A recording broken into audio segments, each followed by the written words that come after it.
Hello everybody and welcome to our webinar on managing worrying thoughts. This is one of a series of webinars and resources that we're going to be delivering and developing over the coming weeks, supported by ChangeX, but on top of the webinars and resources that we're already developing in partnership with SuperValue and with Specialist Stern. So we're delighted to have Michael Ryan back with us today and to inform us and to point us in the right direction with his expertise. I think it's important to let you all know why we've chosen this topic as well. Some of you may have seen that we conducted a couple of surveys online over the last few weeks. One of them was for autistic individuals and one was for family members. And the resources and webinars that we'll be developing, the topics of those have been decided based on the results that we got from those surveys. One of the topics that came up the most was this concept of managing worrying thoughts, either from an autistic person themselves or as a parent, helping their child to manage their worries. So what I'm going to do now is hand you over to Michael, and then I'll be back on at the end, just ask some questions that have been submitted to As I Am that people wanted answered at the end of the webinar. Okay, Michael? That's great. Yeah, thank you very much, Fiona. And so what I think I'll do is and we're getting used to this Zoom now. And what I'll do is I shall share a screen and we'll look at some slides over the next while. Just, I suppose, about worry in general, because whether it's for somebody with autism or not, the management of worrying thoughts are the same really for everybody. As we go down through this, one of the things about this COVID-19 is for all of us, you know, on the right-hand side there, it's I suppose what the picture of order looks like. And on the left-hand side is a little bit about what life might feel like just now, because everything is out of order, it's out of our routine, it's out of the normal way that things are. And our desire really is usually to try and get things back into order. And in a way, we've had to adjust and adapt to how to exist within this disordered way of living, because nothing is quite as it used to be. The kind of nature, the unique nature of the worries during the coronavirus times, of course, is this layer of worry, which, you know, the virus, the bottom is there, the kind of illness piece. I think we covered this in the last one as well, but it's just interesting to remind ourselves just of the kind of layering of worries that we have. So we're worried about the actual virus itself. We're worried about how that's going to impact the economy. We're going to talk a little bit about exam stuff later on. Our daily routine is disordered, or there's an unpredictable nature to this. We and our families are all worried, and we're worried about maybe elderly people. And in generally, we're kind of feeling unsafe. And these are really only just the list of things that are to do with COVID-19, on top of all the usual life's worries that we have apart from that, you know. So it's this kind of layering of worries that's challenging. And of course, it leaves us all stressed and afraid and frightened and unsure of what to do and how to manage it. So I'm going to go down through a few tips and hints over the next little while. And I'm also very conscious that not everything works for everyone, and everyone deals with things differently. And I was giving a talk the other day on Zoom to another group, and I said, you know, so what would you hope to get from these series of talks? It was about managing your mental health. And somebody says, well, as long as you don't start banging on about deep breathing and mindfulness and coloring books and everything. And of course, I probably did have a few slides like that laid on down the line, and I was like, oh God, where are those slides? So I'm aware that not everything works for everyone. So I'll go through some strategies, and you'll know instinctively yourself what ones might work for you. We need to remind ourselves too that we actually have dealt with a lot of change over the past while. We have come to learn all of these different terms. We have come to deal with a whole ton of different things to do specifically with COVID-19. And we have all kinds of things there, art installations and window art and distancing and hand washing and homeschooling and people cutting their own hair and baking when flour is available and self-isolation, quarantine, Joe Wicks workouts and all of this kind of thing. So even just to look at that list, there's an extraordinary amount of stuff that we have already dealt with. And we need to remind ourselves that we are dealing with this and we're rolling with the changes and we're adapting to the changes, and we're getting used to these terminologies. We need also to remind ourselves that you've survived 100% of the worst days of your life so far, and this too shall pass. And we'll get through this, and you'll have survived this, and this will have built your resolve and built your resilience in some ways. It's a bit worrying to go through it, but you've been through other stuff before, and you need to remind yourself of that. An interesting statistic is about 8% of what we worry about is worth worrying about. And that leaves 92% of the stuff we worry about really is not worth giving a thought to. So an awful lot of the worries, we have about 60,000 thoughts every day, and an awful lot of them are to do with worrying stuff. So that's a hell of a lot of worrying thoughts every day. So you've got to remind yourself only about 8% of what we worry about is worth worrying about. And ultimately, worrying will never change the outcome. If I sat here today and I worried about whether when I went outside, if I had to drive somewhere, of course within 2 kilometers, if I had to drive somewhere, is my car going to have a puncture? Is my car going to have a puncture? Is my car going to have a puncture? And I can sit and worry about that all the time. It's not going to change the outcome about whether my car has a puncture or not when I go out. So I'll deal with that when I have to deal with that.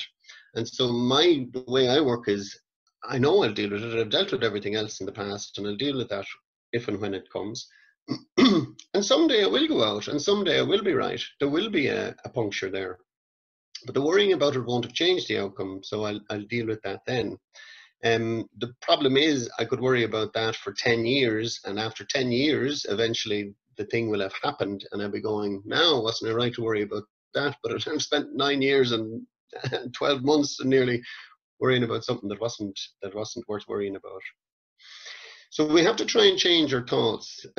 So if you change your thought, you change the feeling and the worry, which will change how you feel inside, and then it'll change your behavior. So the behavior might be that you're not sleeping or something like that.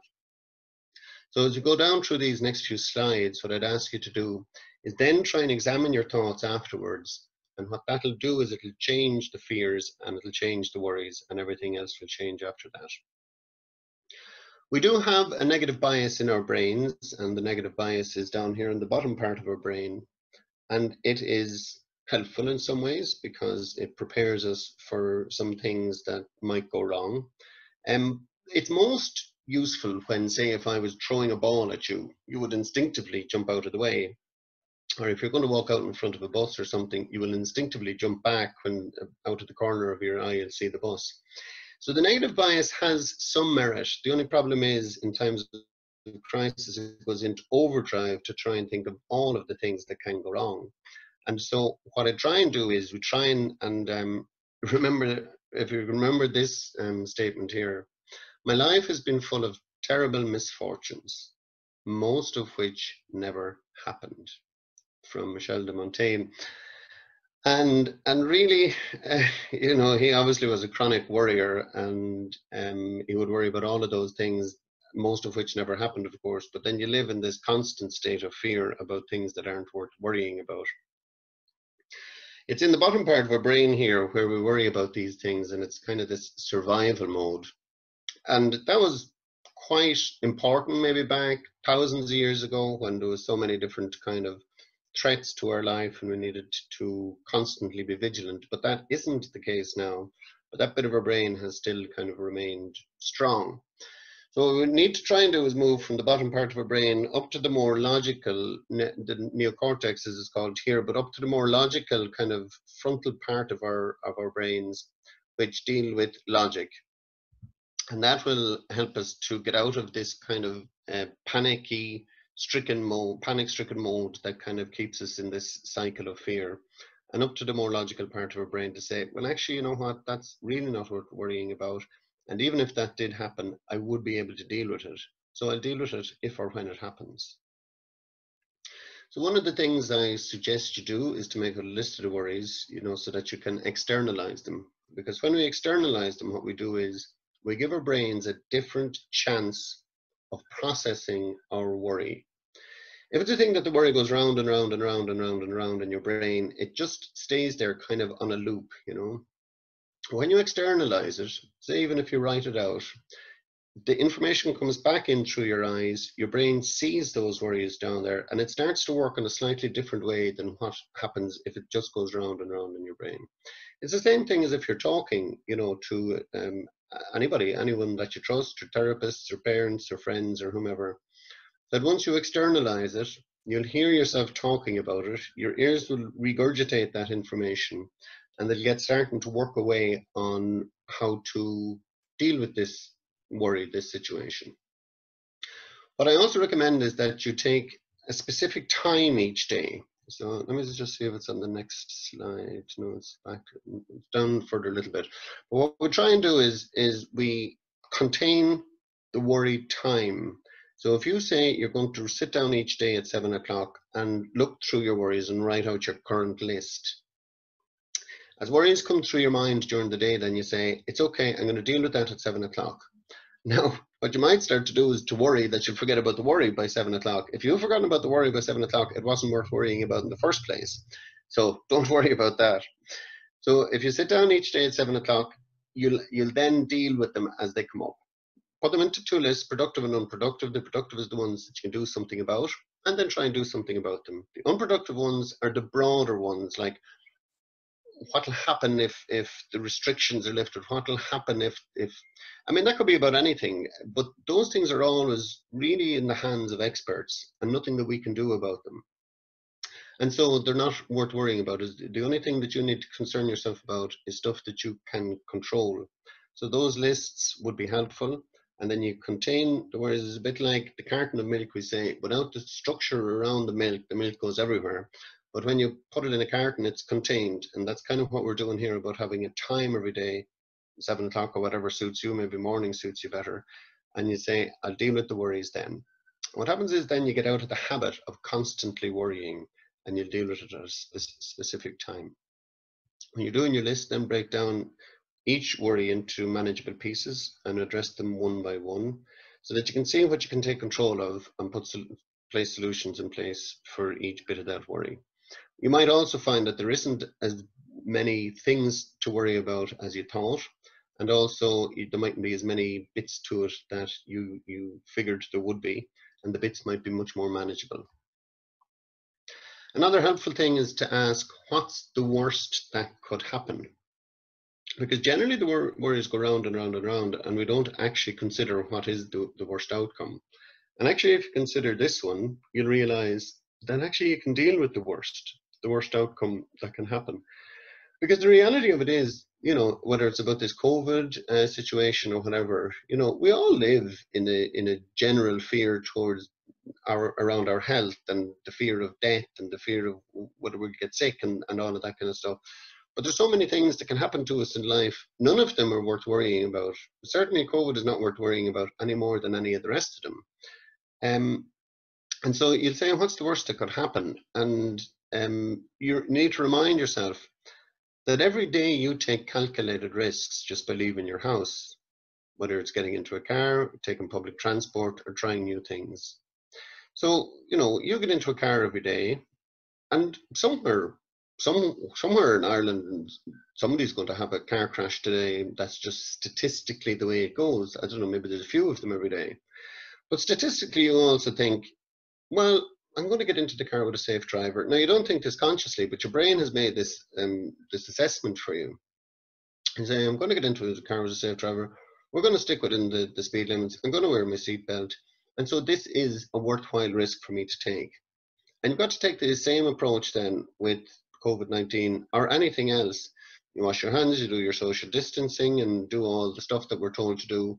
And you've taken as many precautions as you can. And that's actually all you can do. So you need to take a kind of a calculated approach to any of the worries that you have. As I was saying before, a problem shared is a problem halved, and that's about whether you talk it through with someone you trust. There's tons of online support groups on Facebook, and you know, I'm in quite a few of them, and I see lots of people posting up all kinds of queries and questions. People are giving back their responses to them because they've been in the same situation and they have some expertise in a particular subject that you don't, or they know the right person to go to if you're trying to solve a problem. So always, talking it through. The other thing about talking, by the way, is even if you're on your own, if you say your stuff out loud, it'll go back in through your ears. Your brain will process it in a different way rather than just rolling around your head. So don't worry about talking to yourself. It's perfectly healthy. That's kind of what I was talking about earlier. If you're dealing with somebody maybe much younger, you might suggest that they get their worries and put them into a worry box if they come up during the day. And then you, maybe as their parent or whatever, can deal with them later on at a specific time. And again, if the child is coming to you with worries, you say, we'll deal with them at such and such a time. Now, if they want to externalize them in the meantime, they can put them into a box or a jar or something. Excuse me. Sorry, I should do this. Put them into a box or a jar or something, and they'll deal with them later on. And so they're contained in there. So the person gets to get the worry out, puts it in a container, and it'll get dealt later on. So it trains younger people to hold on to worries till a certain time, which is what we all have to do every day. We go to work or we go to a social event, we have to put our worries in the back of our mind, deal with the event and deal with them later. So it's just a life skill we all have to do. And then remind yourself, of course, that things rarely turn out as bad as your fears are imagining them to be. So if you look back over the history of your entire career of worrying, you realize things rarely turn out to be as bad as you're imagining, whether that's exams or health issues. Using logic, this is what we were talking about earlier, just about using logics to scale the worries. So inevitably you'll say, oh my God, I'm terrified of, say, catching COVID-19, and it'll be up around level 9. But the reality of it is, and the statistics would show, that we have a really, really low chance of contracting that once you stick to the guidelines. So you need to take logic. So that 9 is because you're dealing out of the bottom part of your brain, the reptilian part, and we need to look at the logic part at the front. Now, what I also say is, thank your reptilian part of your brain for coming up with the worry. Just say, look, that's okay. I know you're trying to protect me. I know what you're trying to do is get me to think of all the things that can go wrong so that I'm prepared for them. But actually, I got this. And you work from this part of your brain. So rather than fight those worries, just thank your brain and say, thank you, I got this. We've got to hold on to hope, of course, because hope is what gets us through anything.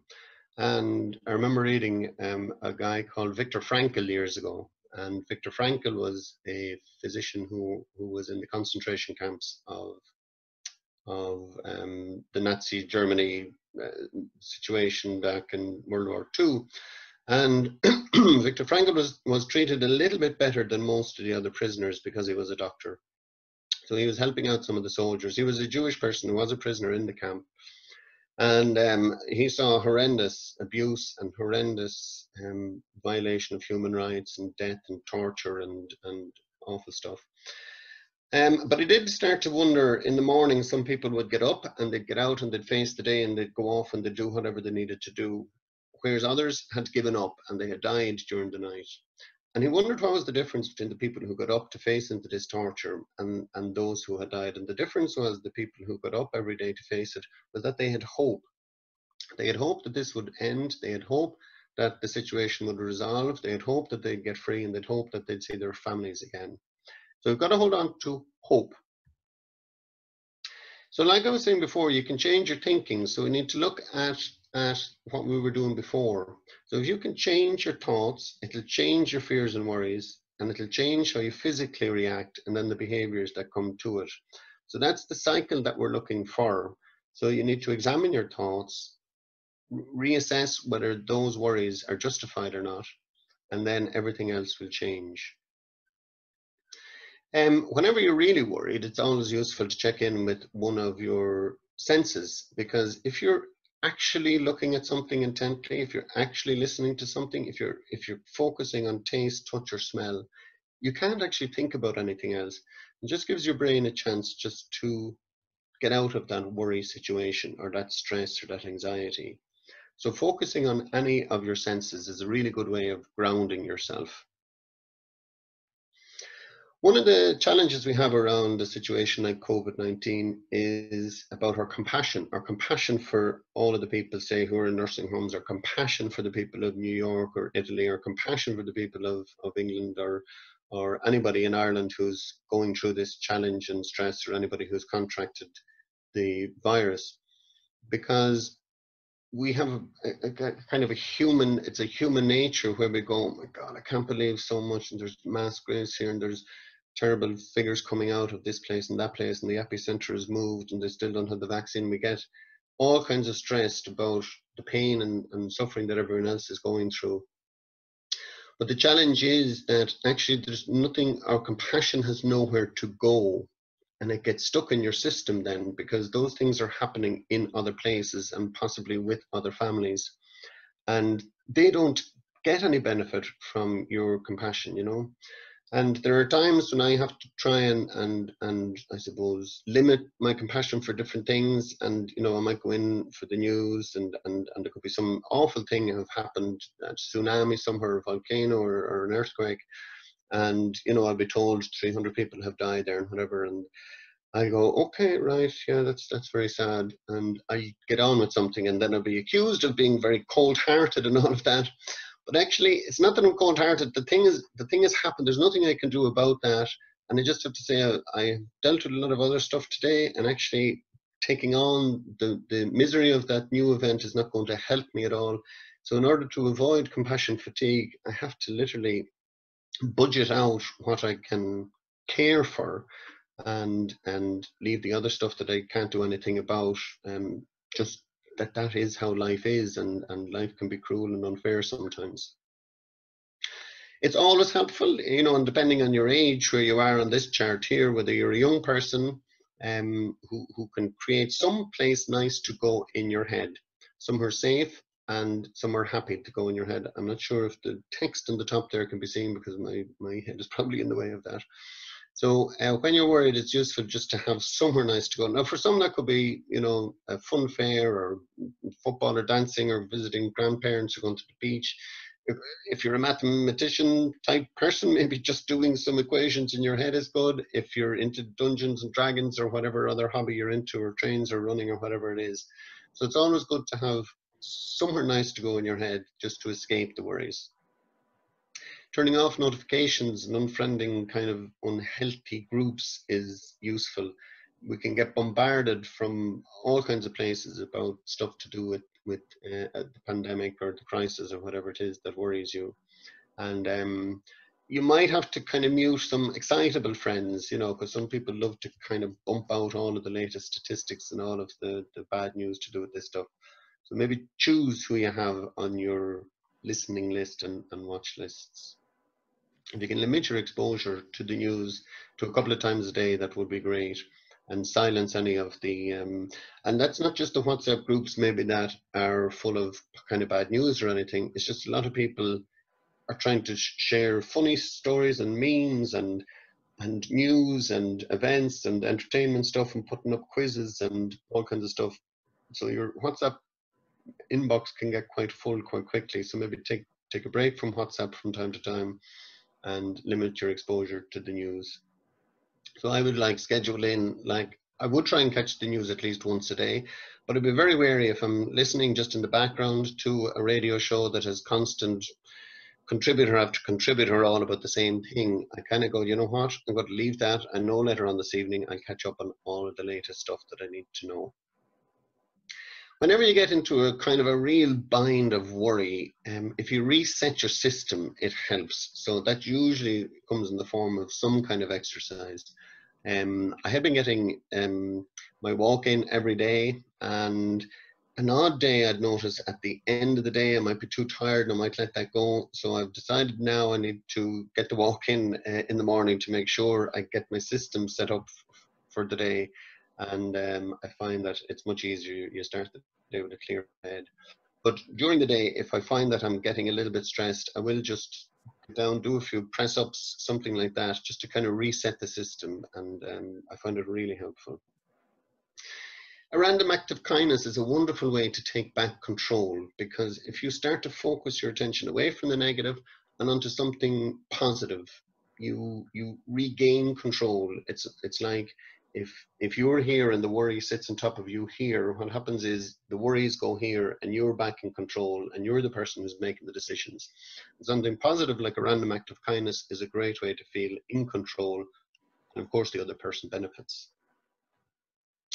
Just looking at maybe some of the specifics around schools, if I could, for a minute.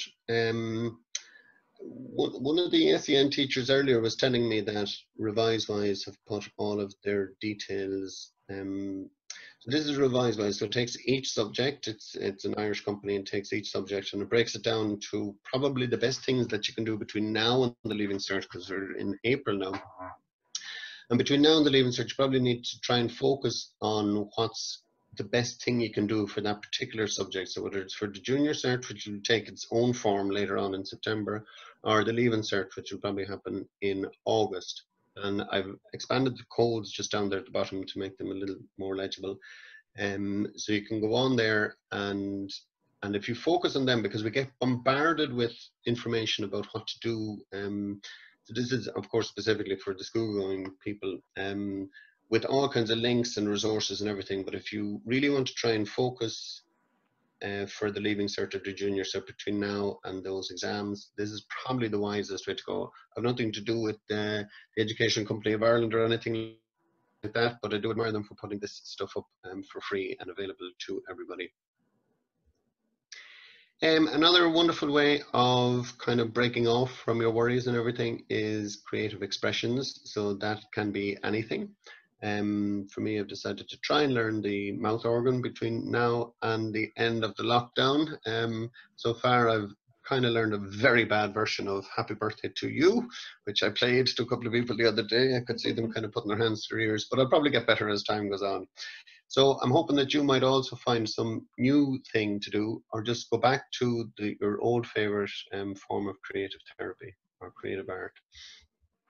This was just an interesting one that I thought I'd put up. So it's about taking control again from the Therapy Hub. So face COVID, they've come up with, so focus on what you can control, acknowledge your anxieties and fears, come back to your body, those kind of calming things I was talking about earlier, and engage with your surroundings. So appreciate what you have. This whole thing about gratitude comes up a lot.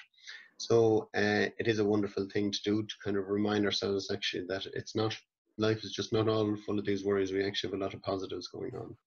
Commit to an action to feel in control, opening up like we were talking about there.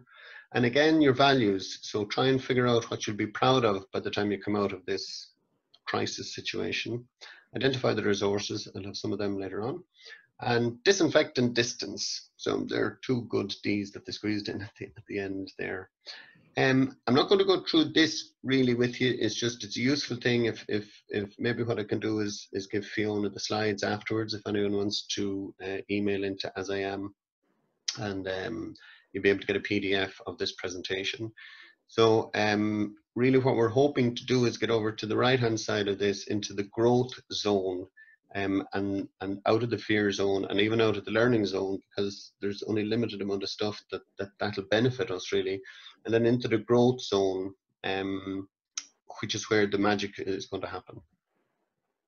That's just another grounding exercise. Again, if we're overwhelmed, it's useful just to try and think of this 5, 4, 3, 2, 1. 5 things you can see, 4 things you can hear, 3 things you can touch, 2 things you can smell, 1 thing you can taste. And by the time you go through them, your system will have calmed down, and maybe the thing you were worrying about won't seem quite as worth worrying about. Some people will just decide to stay in the comfort of their worries. So if you wish to continue to worry, become what we call a worried warrior. So do the necessary amount of worrying, but you also got to just keep going and be as productive as you can be. That was just a little slide kind of for the more younger people, maybe if you're a parent, just to set that time aside. You could call it maybe Worry Wednesday or Talk Tuesday or something like that, or Talk Tuesday, Thursday. Put in specific times during the week where you can deal with worries. Some useful apps are there. Calm, I think, is the most downloaded app in the world, as far as I know, even more so than WhatsApp or any of those. Smiling Mind is a good one from New Zealand. It's free. Headspace, if you get a little bit further into it, there's a charge, but even the free stuff that's on it is excellent. Or Relax. There's a couple of just specific mental health type supports there, and then there's other more COVID related kind of health related ones. And when we get maybe like Pieta House, if things are getting a little bit too overwhelming for us. So that's the presentation, Fiona. So maybe I think you might have had one or two questions that you wanted to ask specifically as well. Yeah, absolutely. I thought that was really interesting. There are a couple of points there that I hadn't really considered myself. I thought that piece about the compassion fatigue was really interesting. I think it's a point that would be very relatable for a lot of people on the spectrum who perhaps experience intense degrees of empathy, who empathize for a lot of other people's situations as well. And I think it can be a very Irish thing sometimes as well. You know, if you ever had a bad day or you're kind of down in the dumps, there would always be a mother or a granny who'd say, well, there's always somebody worse off than you. And I don't know how helpful that is really, because you're not them Yeah, and you're not on their journey, and sometimes you just need to focus on yourself. that is So true. I And thought that was, I do, that comes up quite a bit. And people would say, sure, look, there's always, there's people in a lot worse situations than me. But it's all relative, and by doing that, we kind of diminish our worries and we don't,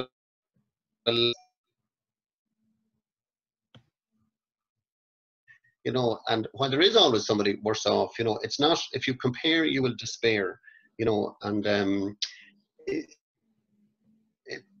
you do have to acknowledge them, and you do have to deal with them, I suppose, and deal with them in your own way. yeah, I think it was a really important point to mention, and it wasn't something I'd even considered in relation to worrying before. So I'm just going to bring up my screen here and show you some of the questions that we got in. Mm-hmm. So, from the beginning. Okay. So this question came in and it was from a teacher. It said, I am a teacher. I am the head of the special educational needs department. A lot of the sixth class students are really worried about the transition into secondary school. Parents feel they will lose that closure piece as well as the pre-intro into their new secondary school. Any advice on reassurance and what they could be doing? Right, yeah, it's an important question actually. And I'm sure all sixth class people are going through that. I know some of the schools have decided that they're going to have a graduation one way or the other, no matter when the lockdown lifts, or what, it's not a lockdown, restrictions lift, we'll say, and when the schools reopen, that even if that's into September or whatever, that they will eventually have a graduation for those students, because they need a little bit of closure with their teachers and with the school. So I would imagine all schools will have that graduation one way or the other. There may be a kind of an online version of it, a Zoom type one between now and then, or a Google Classroom one between now and then, to give a little bit of just to close off the year in June if the schools are not back by then. Mm-hmm. But the other part of that is that's the kind of ending bit, but there's also the transition bit into secondary school. And I think the logical thing to do there would be that secondary schools would be able to video all of the different areas and put up a kind of a virtual tour of the school on their website, so that students can see the lockers and the gyms and the laboratories and all of that. The challenge with that is, though, staff are not allowed into secondary schools at the minute to make that video. So what will probably happen is, when the Leaving Cert is being done in August, I think they're talking about having a couple of weeks there where the schools will have a study time for those students to kind of reintegrate them into the school.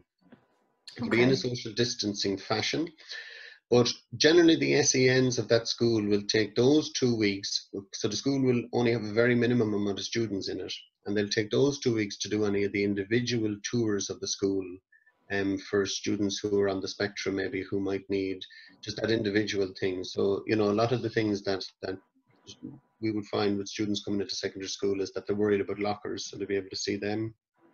They're worried about the toilet situation, and because they hear all kinds of stuff, that they're only open at breaks and you have to get a key and there has to be this and you're only allowed to go into certain ones, so there's a huge amount of anxiety around them.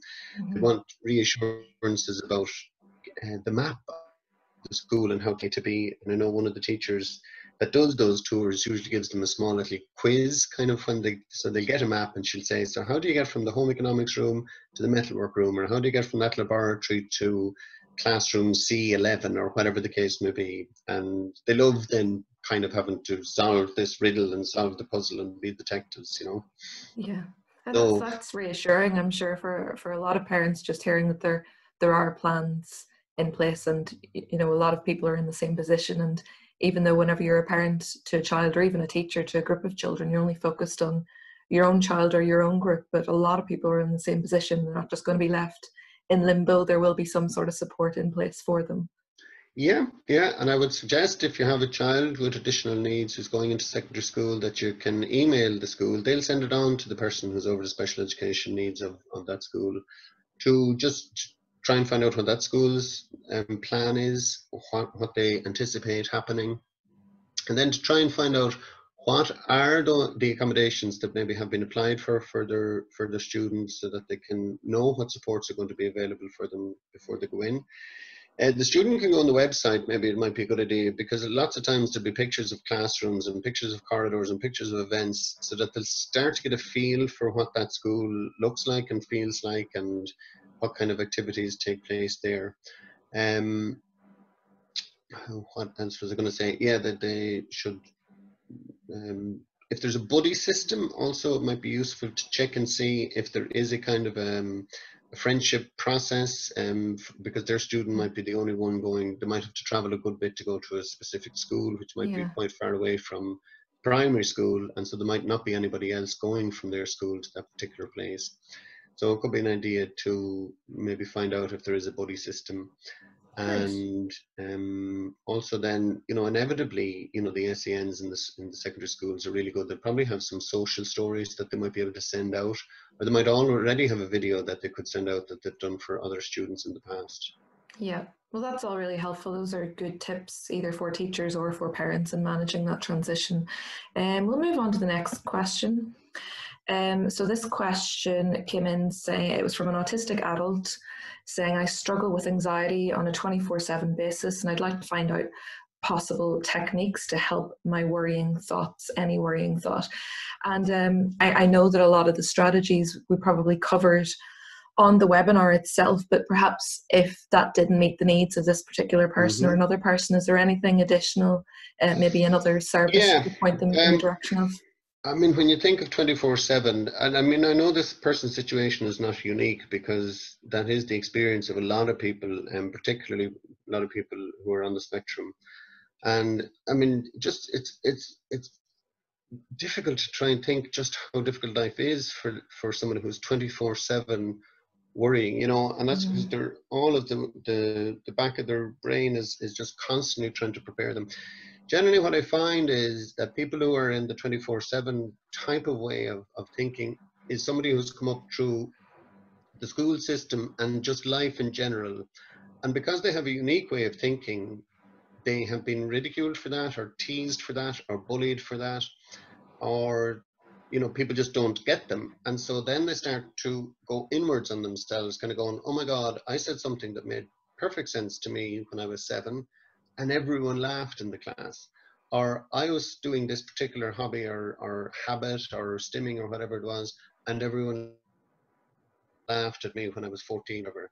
And so they tend then to try and preempt everything in life. Where am I going to be ridiculed next? Where am I going to be? So part of this is to try and take ownership of themselves, to say, actually, you know what? I might be different, but that's perfectly fine. I am who I am. There's only one person like me in the world, and that's not going to suit everybody. So I'm not going to try and figure out how to stop everybody else from having the power over me, to ridicule me, to make fun of me, to tease me. I'm going to take pride in myself. This is who I am. This is how I've been put on this earth. This is how nature has created me. So part of it is compassion for the self. And the other part of it is, if you're in a situation where it's 24/7, you may need to go and maybe speak to somebody, you know, a professional who could kind of help you deal with that self-esteem bit, so that you're not always worrying about, because the worries are generally about maybe what others think of me or how the world is treating me, whereas you might have an awful lot more control than you think about. mm, Cognitive behavioral therapy is really good for dealing with that OCD level of worrying thoughts. So the kind of obsessive compulsive stuff about worrying thoughts can be dealt with So to use acronyms, CBT is good for OCD. So maybe to look up a CBT therapist, it might be useful to have a few sessions. Yeah. Yep, that's really good advice. Yeah, thanks very much. And then we'll move on. This is our last question. It's a very interesting question. I don't think this parent will be alone in their worry about this. But the question is, my child lately is obsessing over the statistics for COVID-19 on the news every day, in particular the mortality rates. I know that part of this is that he likes numbers, but I'm worried that it's not good for him and his whole day is preoccupied with checking the updates. How do I support this? Yeah, so there's somebody who likes numbers, like the mathematician I spoke about earlier, and there are a lot of numbers to do with this. There's a ton of processing. This is gold for somebody who's mad into statistics and curves and percentages and all of that kind of stuff. Could become an entire new special interest as well. Yes, indeed. Yeah. So what I would suggest on this in this particular situation is that the numbers are one thing, but it's what the numbers represent is probably what we could change, because he or she is not going to change their love of numbers or how to crunch those numbers or how to present those numbers. So if I could just offer maybe that, one, that they're not constantly checking, because that's not good for any of us, because news tends to follow that little kind of reptilian thing that I said before. News feeds the bad bit of our brains because they know that humans are looking for this bad stuff to prepare them for the worst, you know. And so news rarely pumps out the positive stuff. Yeah. But actually there is other websites and there are other news outlets and there are other Twitter accounts that are pumping out stuff about how many people are recovering from COVID-19, how many people have been discharged from hospital, how many people have been discharged from ICU. And also look at maybe if we didn't have our lockdown, there are other statisticians, there's I think 50 of them on a team, 50 mathematicians who are crunching these numbers every day for us from all of the universities and the departments of health.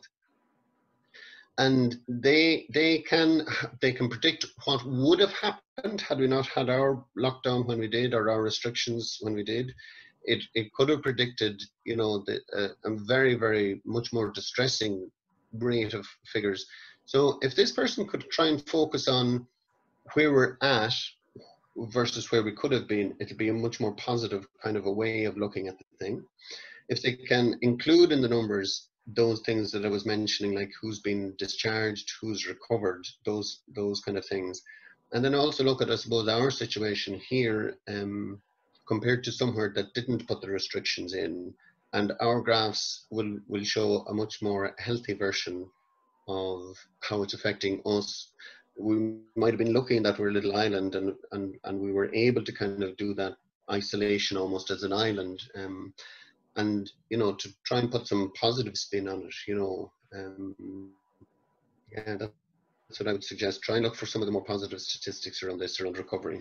Yeah, that's really good advice, actually. And I think for anybody who does have a special interest in numbers or statistics, I mean, like you said, there's very rarely a situation where there are so many numbers and statistics and percentages on the news. So they're going to delve deep into this special interest head first, but that way of redirecting it to look at the percentages and the statistics around who's being discharged, that's a really positive way of allowing them to still exercise their special interest around this topic, but in a healthier way, and where they're looking at it more positively. So that's really helpful. So that's all we have for you today, Michael, and thank you so much for that. We really appreciate your time. I'm sure this will be really helpful for a lot of people, and any feedback we'll pass on to you. If you want to send me on those slides, I can make those available for people, and I'm sure it won't be the last we're seeing of you either. Yeah, it's always a pleasure, yeah, and thanks for inviting me along, and yeah, hopefully somebody got something out of it. No problem. Thank you so much, Michael. Not at all. Okay, Thanks, bye Fiona. now.